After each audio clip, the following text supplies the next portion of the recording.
Hello, it's Dr. Martha with another episode of the podcast Energy Medicine Woman, which is available on my YouTube channel, Dr. Martha Lucas. It is also available on Anchor and Spotify. I often give advice. We talk about health, how to be healthier. I read some stories and articles that I found interesting that maybe you didn't have time to read. That's what this one is. It is an article called What is Death? And it's related to the pandemic by B.J. Miller. He's a hospice and palliative medicine physician and the author of A Beginner's Guide to the End, Practical Advice for Living Life and Facing Death.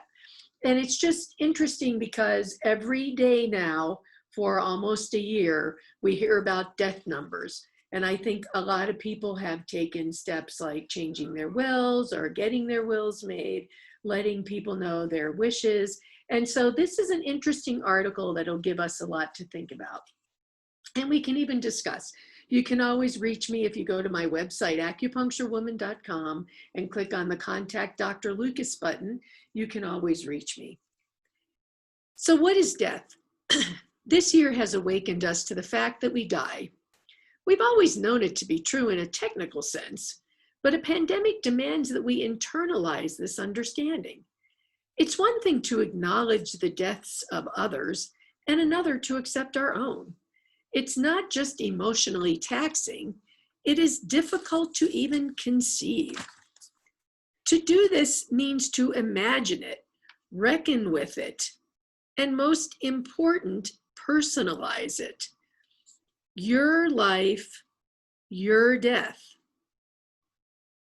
COVID-19's daily death and hospitalization tallies read like a ticker tape or the weather report. Last week, the death toll was 300,000 in the United States. Worldwide, it's more than 1.6 million. The cumulative effect is shock, fatigue, or numbness. But instead of turning away, we need to fold death into our lives. We really have only two choices: to share life with death or to be robbed by death. Fight, flight, or freeze.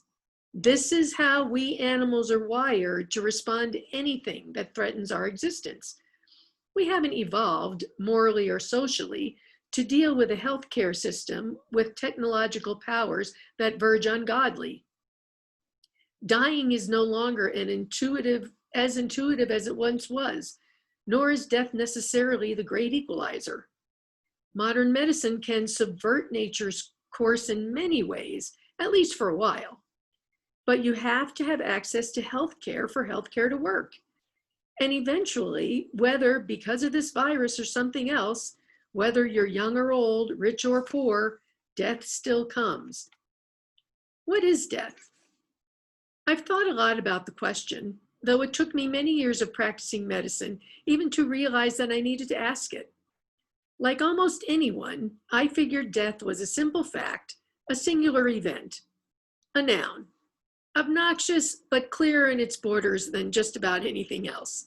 The end. In fact, no matter how many times I've sidled up to it or how many words I've tried on it, I still can't say what it is. If we strip away the poetry and applique our culture uses to try to make sense of death, all the sanctity and style we impose on the wild, holy trip of life that begins, rises, and falls apart, we are left with a husk of a body. No pulse, no brain waves, no inspiration, no explanation. Death is defined by what it lacks. According to the Uniform Determination of Death Act of 1981, model legislation endorsed by both the American Medical Association and the American Bar Association, meant to guide state laws on the question of death. You are dead if you have sustained either irreversible cessation of circulatory and respiratory functions, or irreversible cessation of all functions of the entire brain, including the brain stem. In other words, no heartbeat and no breathing, which is obvious enough, or no brain function, which requires an electroencephalogram. These are the words we use to describe one of the most profound events in human experience. Most states have adopted them as a legal definition of death. They may be uninspired, and they surely are incomplete. Either way, a doctor or nurse needs to pronounce you dead for it to be official. Until then, you are legally alive. If we stay focused on the body, the most concrete thing about us, it becomes difficult to say whether death exists at all. From the time you are born, your body is turning over. Cells are dying and growing all day, every day. The lifespan of your red blood cells, for example, is about 115 days. At your healthiest, living is a process of dying. A vital tension holds you together until the truce is broken. But your death is not the end of your body. The chemical bonds that held you together at the molecular level continue to break in the minutes and months after you die. Tissues oxidize and decay, like a banana ripening. The energy that once animated the body doesn't stop, it transforms. Decay from one angle, growth from another. Unfettered, the decay process continues until all that was your body becomes something else, living on in others, in the grass and trees that grow from where you might come to rest, and from the critters who eat there. Your very genes, little packets of stuff, will live indefinitely as long as they found someone new to host them.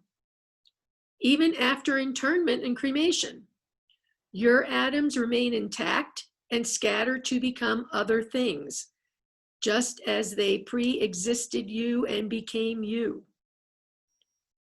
For revelation of the mysteries of an afterlife, or of the forces that kicked off this wondrous circus in the first place, we might look to religion. What is described above is plainly observable science, yet science doesn't do the question justice, right? It won't tell us why or what's behind its laws. The body houses more than we can express. You are more than your body.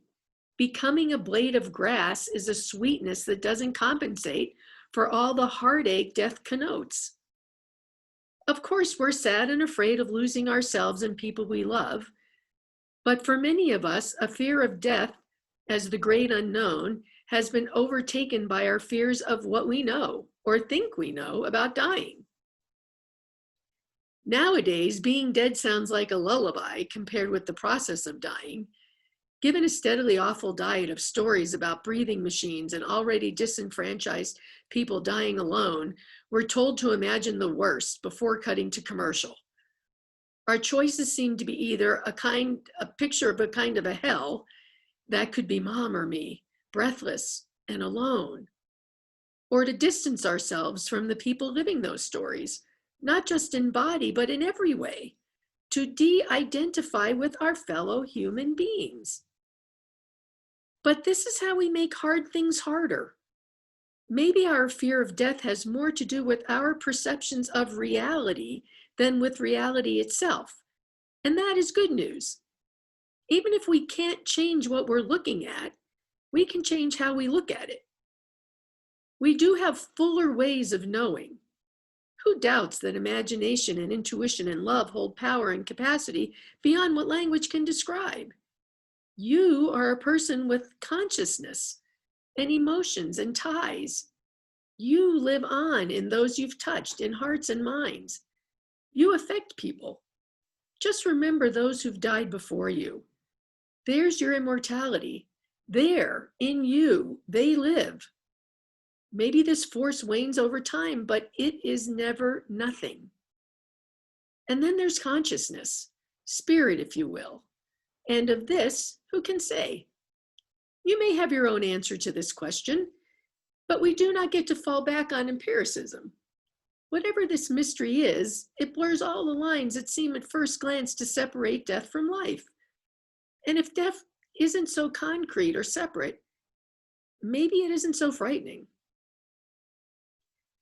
The pandemic is a personal and global disaster, but it is also a moment to look at the big picture of life. Earlier last week, I had a patient lean into her computer's camera and whisper to me that she appreciates what the pandemic is doing for her. She has been living through the final stages of cancer for a while. Only now her friends are more able to relate to her uncertainties, and that empathy is a balm for her. I've heard many in hushed tones say that these times are shaking them into clarity. That clarity may show up as unmitigated sorrow or discomfort, but that is honest and real, and it is itself a powerful sign of life. So again, what is death? Talking about and around it may be the best we can do, and doing so out loud is finally welcome. Facts alone won't get you there. We're always left with the next biggest question, one that is answerable and more useful anyway. What is death to you? When do you know you're done? What are you living for in the meantime? For some of us, death is reached when all other loved ones have perished, or when we can no longer think straight, or when we can't go to the bathroom by ourselves, or have some kind of sex, when we can no longer read a book or eat pizza, when our body can no longer live without the assistance of a machine, when there's absolutely nothing left to try. Maybe the most useful answer I ever came across was the brilliant professor who instructed his daughter that death was what happened when he could no longer take in a Red Sox game. If I had to answer the question today, I would say that for me, death is when I can no longer engage with the world around me, when I can no longer take anything in and therefore can no longer connect. At times, social distancing has made me wondering if I'm there already, but that's just me touching the people I care about. I miss touching the people I care about. There are still ways to connect with others, including the bittersweet act of missing them. And besides, I get to touch the planet all day long. These are helpful questions to consider as you weigh serious medical treatment options, or anytime you have to choose whether to mobilize your finite energy to push or use it to let go. Our answers may be different, but they are always actionable. They are ends around which we and our inner circles and our doctors can make critical decisions.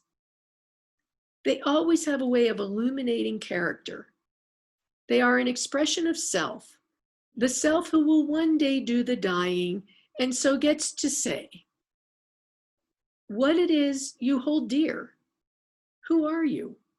Or who do you wish to be? You can see how death is better framed by what you care about than by the absence of a pulse or brain waves. Beyond fear and isolation, maybe this is what the pandemic holds for us, the understanding that living in the face of death can set off a cascade of realization and appreciation. Death is the force that shows you what you love and urges you to revel in that love while the clock still ticks. Reveling in love is one sure way to see through and beyond yourself to the wider world where immortality lives. A pretty brilliant system, really, showing you who you are, limited, and all that you're a part of, vast. As a connecting force, love makes a person much more resistant to obliteration. You might have to loosen your need to know what lies ahead. Rather than spend so much energy keeping pain at bay, you might want to suspend your judgment and let your body do what a body does. If the past, present, and future come together as we sense they must, then death is a process of becoming. So once more, what is death? If you're reading this, you still have time to respond. If you're listening to this, you still have time to respond. Since there's no known right answer, you can't get it wrong. You can even make your life the answer to the question. So there you have that article, What is Death? And I am open for that discussion at the end there when we talk about what is the answer to that question, and that there is no wrong answer. And how has the pandemic affected you in those thoughts? We do have a lot of death around us, maybe not in our personal spheres, but to listen to the numbers every day, numbers that are amazing. 4,000 people a day would be how many? 100 747s crashing to the ground and killing everyone. So I hope that this article gives you a little bit of food for thought and some comfort that about how coming back as a blade of grass may not seem very exciting from your human body, but you are passed on. Take care and feel free to talk more about this.